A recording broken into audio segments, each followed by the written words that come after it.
زبور 103 خدا کی محبت۔ اے میری جان خداوند کو مبارک کہہ، اور جو کچھ مجھ میں ہے اس کے قدوس نام کو مبارک کہے۔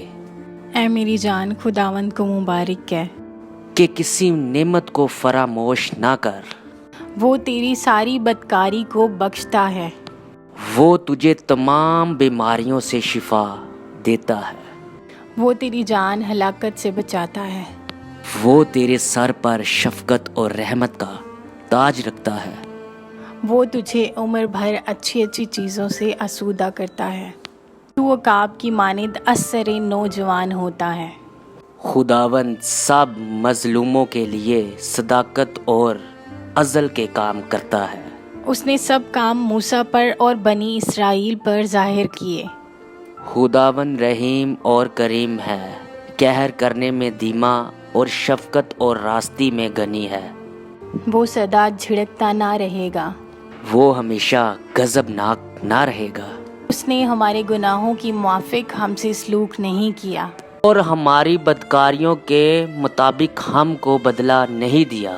کیونکہ جس قدر آسمان زمین سے بلند ہے، اس قدر اس کی شفقت اس پر ہے جو اس سے ڈرتے ہیں۔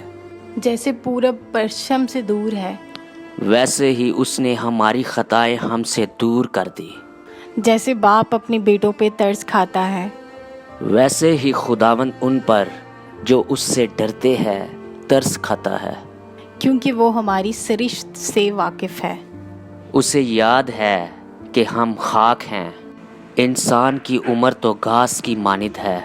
وہ جنگلی پھول کی طرح کھلتا ہے کہ ہوا اس پر چلی اور وہ نہیں، کہ اس کی جگہ اسے پھر نہ دیکھے گی۔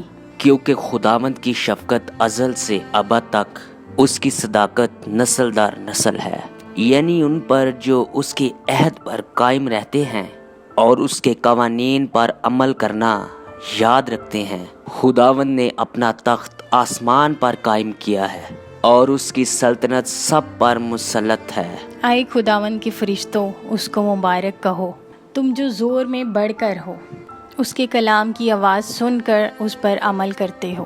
آئے خداوند کے لشکروں، سب اس کو مبارک کہو، تم جو اس کے خادم ہو، اس کی مرضی بجا لاتے ہو۔ آئے خداوند کی مخلوقات، سب اس کو مبارک کہو، تم جو اس کے تسلط کے مقاموں میں ہو۔ آئے میری جان خداوند کو مبارک کہو۔ آمین۔